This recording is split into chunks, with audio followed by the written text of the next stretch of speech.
akalar high-tech uylarga high-tech darvozalar nima deyapti? Deganda Nima bu?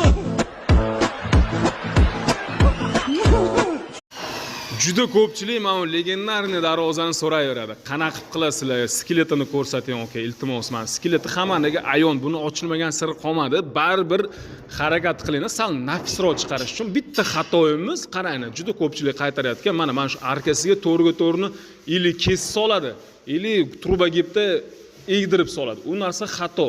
Bu narsa o'zi nafisligining sababi nima uchun? Mana shu yerlari nozik qilib ishlangan. Qarang, ahamiyat beringlar, mana yerlar. To'rga 2,5. To'rga 2,5dan u yog'iga o'tmaslik kerak. Mana yer chiqqan sari bu narsa o'sha dizayni buzilib, qo'pollashib boradi.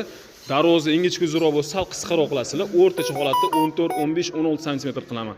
Katta endiga uzun bo'lsa 20. Endi arkasiga kelinadigan bo'lsa, 3,5 metrga 40 sm duga beraman. Ya'ni arkasi 40 sm. Mana bu yerga u uchidan bu uchigacha oralig'i arkaniki 40 sm. 3 metrlikka 30 sm dan 33 sm. Hammasini o'zining standarti bor, bolalar.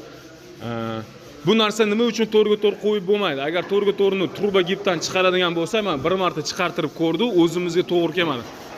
Egilishini hisobiga mana bu narsa kengayadi. Ko'ryapsizlarmi qanchaga kengaygan? 3-4 sm, 3-4 mm kengayib ketadi. Natijada valna beradi, keyin klient kelib turib valnasini yo'qot deydi. Umuman kattagina gemoroy bo'lib chiqadi. O'shaning uchun bolalar sizlarga tavsiyamiz,